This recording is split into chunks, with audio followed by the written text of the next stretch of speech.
chicos, en el video de hoy vamos a revisar la consola Genix X1832 USB de Behringer. Tiene un total de 18 entradas, 3 buses principales y 2 subgrupos. La X es una versión avanzada, generalmente incluye ecualizadores gráficos, compresores y efectos.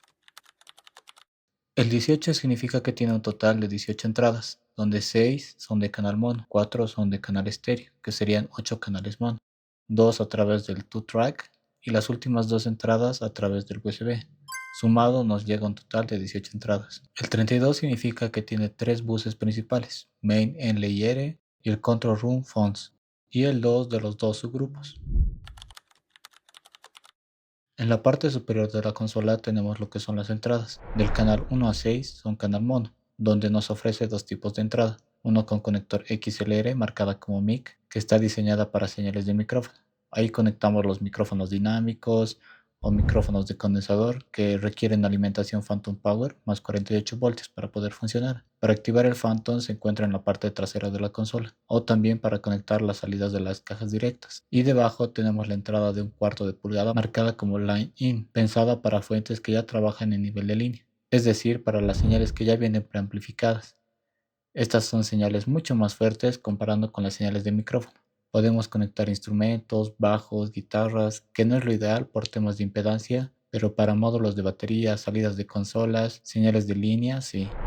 Tenemos un filtro Low Cut de 75 Hz de tercer orden. Es un filtro que corta las frecuencias graves. En este caso elimina frecuencias por debajo de los 75 Hz. Es útil porque elimina el exceso de las frecuencias bajas, como vibraciones del escenario, el viento. Te recomiendo que lo actives en casi todos los canales, excepto en los instrumentos que sí necesitan frecuencias graves, como el kick, el bajo, percusión grave, y activarlo siempre para las voces, coros, guitarras. El primer control es el gain, que nos permite controlar cuánta amplificación le damos al canal. Si le damos poca ganancia, el sonido queda débil y con ruido, y si le das mucha ganancia, la señal se satura. Si nos fijamos, tiene un rango de más 10 decibeles hasta más 60 decibeles en la entrada de mic, es decir que tiene un rango dinámico de 50 decibeles. Entonces, cuando usemos el conector XLR, podemos aumentar la señal hasta unos 60 decibeles. Lo mismo sucede con la entrada line, menos 10 decibeles a más 40 decibeles. La ganancia siempre la ajustamos con el botón solo PFL para ver en los medidores y que nunca llegue el clip. Debajo está el compresor. Este control ajusta la cantidad de compresión que queremos en el canal. En pocas palabras, al girar hacia la derecha, el compresor actúa más, reduce los picos y nos da esa sensación más presencia y cuerpo. Si lo dejamos al mínimo, prácticamente el compresor no actúa. Luego pasamos a la sección de ecualización, conocida como EQ. En este caso tenemos un ecualizador de 3 bandas, es decir, podemos controlar graves, medios y agudos. El primer knob o perilla es high, agudos, en 12 kHz, y podemos atenuar o realzar 15 decibeles para dar brillos y aire en voces o instrumentos. Los siguientes son los medios, mid, que aquí son semiparamétricos. Eso significa que podemos modificar dos parámetros, la frecuencia que va desde 100 Hz hasta 8 kHz y el otro parámetro es la ganancia de esa frecuencia que hayamos seleccionado. Y la tercera perilla es el low, en la frecuencia de 80 Hz para graves. Es perfecto para darle cuerpo y el peso al instrumento. Debajo de la ecualización nos encontramos con la sección Envío a los auxiliares. Estas perillas nos permiten enviar una copia del canal hacia distintos lugares. En resumen, sirve para crear mezclas independientes, una para los monitores de escenarios, para efectos o in-ears.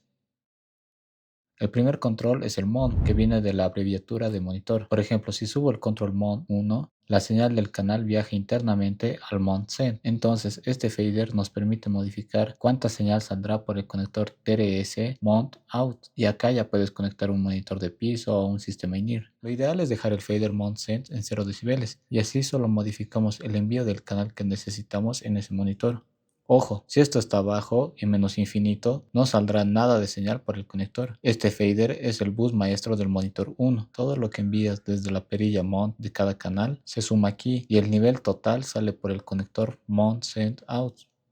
Si utilizas el auxiliar 1, es similar el proceso, pero en vez de dirigirse la señal a un fader, se dirige a una perilla AUX 1 send, envío del auxiliar 1. Igual recomiendo dejar este knob en 0 y luego la señal sale por el conector TRS AUX send 1 y acá ya puedes conectar un monitor de piso o in-ear. Ahora, hay una segunda forma si quieres usar el auxiliar 1 con un efecto externo, por ejemplo. Del aux send 1 conectarías a la entrada del procesador externo y la salida de ese procesador lo conectas a la entrada exterior aux return 1. Ya de aquí la señal llegaría a este knob con la que regulas cuánto quieres que afecte al main mix, es decir, a la mezcla principal. Tienes además un botón pre. Cuando está pulsado, el envío es pre-fader, es decir, el envío del auxiliar es independiente del fader del canal. Por ejemplo, si el fader está bajo o lo voy modificando, no afecta el envío. Por eso es perfecto para monitores o in-ears. Cuando el botón no está pulsado, el envío se vuelve post-fader. Cualquier modificación que yo haga con el fader del canal afectará el envío del auxiliar 1, entonces lo hace ideal para efectos. El siguiente control es el AUX 2 FX. Es muy similar, solo que se encuentra en post-fader por defecto. Girando el knob hacia la derecha, aumentas cuánto de ese canal quieres con efecto. Es decir, la señal se dirige al procesador interno de efectos de la consola a través del FX Send y la señal procesada regresa al fader FX Return, que tiene su propio control de nivel y se puede enviar a los subgrupos, al main mix o a los monitores de los músicos. La forma más correcta de trabajar con los efectos es dejar el nivel de FX Send y el de FX Return en cero, y así solo trabajas con los envíos de cada canal, y además que no modificas el nivel general de todos los canales a la vez. Ahora hay una segunda forma de usar el AUX 2 usando el procesador de efectos externos. En lugar de usar los efectos de la consola, enviamos la señal desde el control FXN, físicamente sale por el AUX Send 2 y la señal procesada regresa por las entradas estéreos AUX Return 2 y de ahí por el fader FX Return determinamos cuánta de esa señal se dirige hacia el main mix, subs o monitores. Después está el pan. El pan lo encontramos en canales monos. En cambio, el BAL de balance lo encontramos en canales estéreos. Tenemos el botón Mute, que sirve para silenciar el canal. Tenemos dos LEDs, el de Mute, que se ilumina en color ámbar cuando el canal está silenciado. El clip se ilumina cuando la señal del canal está saturado. Entonces te recomiendo que vayas bajando la ganancia gradualmente hasta que deje de iluminarse. En las consolas Behringer, el botón solo tiene dos modos. Viene con el nombre solo normal, que en otras consolas sería el AFL, After Fader Listen, y el segundo modo es el solo PFL, Pre-Fader Listen. En el modo solo PFL, Pre-Fader Listen, envía la señal a tres lugares: al indicador de nivel, a la salida de auriculares y al control room, para que puedas escuchar el canal sin modificar la mezcla principal. Es decir, toma la señal antes de pasar por el fader y el paneo. Entonces es útil para poder ajustar la ganancia del canal, ya que solo cambia al aumentar o disminuir la ganancia y la muestra en el indicador de nivel. Ojo, esta acción la debes realizar canal por canal. Ahora en el modo solo normal, que sería AFL, la señal va a los mismos tres lugares, pero en modo AFL toma la señal después de pasar por el pan y el fader. Por lo tanto, este modo puede utilizarse para hacer unas premezclas sin afectar la mezcla principal. Para cambiar el solo en modo PFL debe estar pulsado el botón y cambiará de LED de color rojo a verde. Es decir, si está en verde significa que está en modo PFL y si está en rojo se encuentra en modo AFL. Botón de sub para mandar a los subgrupos, son para tener una submezcla.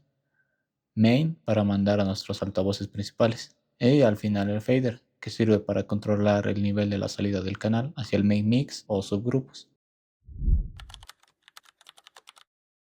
Los canales estéreo funcionan muy parecido a los canales mono. La diferencia es que cuenta con dos entradas TRS. Si solo conectamos la entrada L, pasa a ser un canal monofónico. Aquí no tenemos compresores individuales y la EQ es más simple. Tenemos frecuencias fijas y solo podemos modificar la ganancia de esa frecuencia.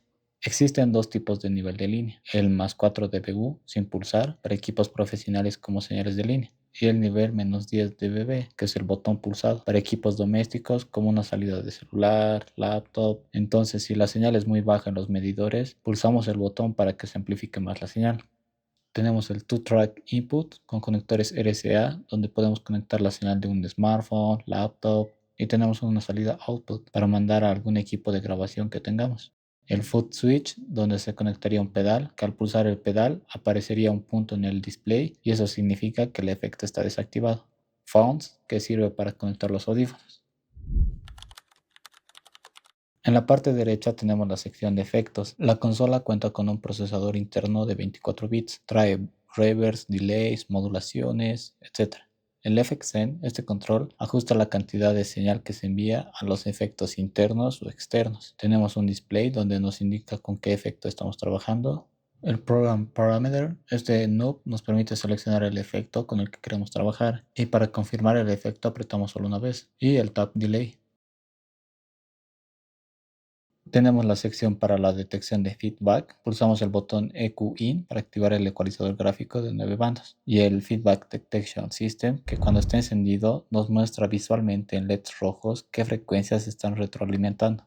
Y si pulsamos este botón se va a asignar a las salidas principales y si no a los monitores. Tenemos lo que es el XP Surround, que este control ajusta la cantidad de mejor estéreo de la mezcla. Al pulsar este botón XP to Main sirve para activar el efecto. El Voice Canceller, este botón filtra las frecuencias vocales del audio, solo funciona en las entradas track. Esto permite a la consola funcionar como un equipo de karaoke.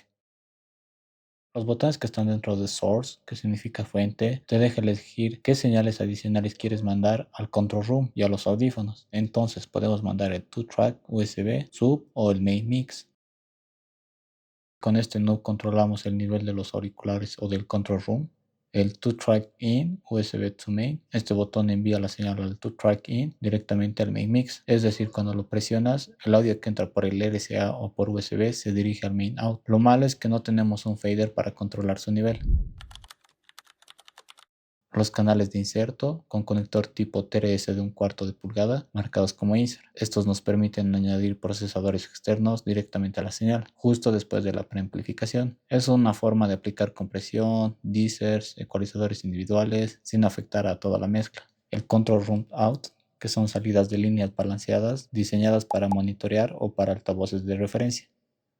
Sub-outs, que estas corresponden a los subgrupos 1 y 2. Main outputs, las salidas principales de la consola. El to-switch, uno para prender o apagar la consola y el otro para activar el Phantom Power para micrófonos de condensador. Esta consola también trae USB, es una interfaz 2x2, es decir que te deja grabar la mezcla estéreo de tu computadora y reproducir música desde el DAW hacia la consola. No es multicanal, solo estéreo, pero es muy práctica para grabaciones rápidas o streaming. Y eso es cómo funciona la Behringer GenX 1832. Es una consola analógica muy completa para su precio, con previos decentes, compresores integrados, efectos y opciones de ruteo que la hacen súper versátil. Si te gustó este video, dale like, suscríbete para más contenido y nos vemos en la próxima.